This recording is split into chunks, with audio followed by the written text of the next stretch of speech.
ఏకాదశి మనం పాటించినప్పుడు మనం పూర్వజంలో చేసిన కర్మ దగ్ధమవుతూ ఉంటుంది తద్వారా. ఓహ్! ఇంకోటేంటి ఏకాదశి రోజంతా గూడా మీరు అందరం ఏమనుకుంటాం పొద్దున్నే లేచాము, చక్కగా పూజాది కార్యక్రమాలు చేసుకున్నాము. దాని తర్వాత ఇంట్లో ఏదో అభిషేకమో లేకపోతే ఆలయానికి వెళ్ళాము, ఉపవాసం ఉన్నాం అనుకుంటాం. అవును. అదొకటే కాదు మనం చేయాల్సింది. హ్మ్. మీరు చేసే ప్రతి పనిని కూడా మీ ఇష్టదైవానికి లేదా విష్ణువుకి సమర్పిస్తూ చేయగలగాలి.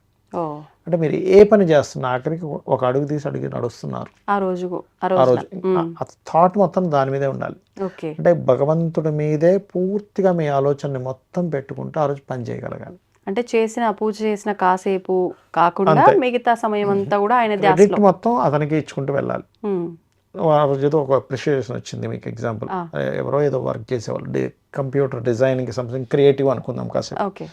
వెంటనే కృష్ణ నీ నీ నీ అనుగ్రహం వల్లే, విష్ణు నీ అనుగ్రహం వల్లే, లేదా అమ్మవారి భక్తులు లేదా అమ్మ నీ అనుగ్రహం వల్లే. ఒకే పరమాత్మ నీ రూపాలో ఉన్నాడు కాబట్టి. అవును. ఏకాదశి పెట్టడానికి గల కారణాలు ఒకటి హెల్త్ బెనిఫిట్. రెండవది ఎప్పుడైతే నువ్వు చేసే ప్రతి పనిని కూడా హ్మ్. భగవంతుడికి సమర్పిస్తూ, అందుకే చూడండి మనం పూజల్లో కూడా పూజ మొత్తం అయిపోయాక మళ్ళీ అక్షింతలు నీళ్లు తీసుకొని పరమేశ్వర ప్రీత్యర్థం అవును. తత్ఫలం అంటే ఈ యొక్క ఫలితం మనం ఏదైతే పూజ చేసిన ఫలితాన్ని కూడా ఆ పరమేశ్వరుడికి దారపోస్తాం.